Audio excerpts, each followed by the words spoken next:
So Bernie Sanders is dropping precipitously in the polls, and it looks like pretty soon the other contenders will take share away from him and he'll be irrelevant or he'll drop out.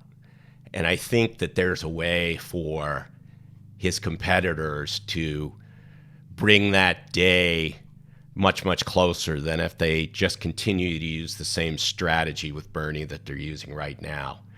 I think they ought to attack his legislative record. The guy's been in Congress since 1991, and he's had 7 pieces of legislation enacted. Now, they're up on the screen, but let me just kind of summarize them.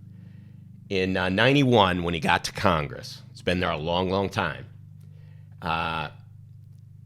he had a piece of legislation that named a Vermont Bicentennial Day, and then a piece of legislation to protect the Taconic Mountains. And then after that, he didn't have another piece of legislation until 1995, where it was really just looks like a piece of legislation to approve some interstate commerce between the states for water. And then I love these two.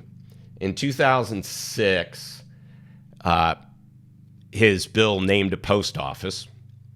And then he didn't have another piece of legislation until 2013, 7 years later, where he named another post office. It must have been that naming the first post office was a real challenge and kind of debilitating. So he had to rest up for 7 years to be able to name the next one. And then he had 2 pieces of legislation in 2013 and 2014 that, to me, are just about the only solid pieces of legislation that he got passed, and those were both having to do with veterans. And I'm totally supportive of that. So you probably remember the story about Bernie being in a commune back in the day. And as the story goes, he was so lazy that he got kicked out of the commune. So I think his legislative record is kind of indicative of his work ethic.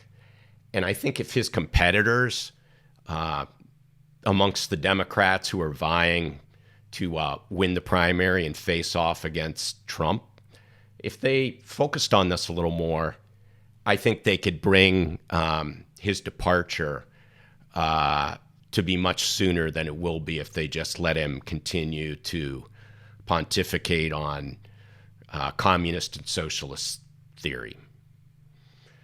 That's it. Thanks for watching and listening, and I will see you next time.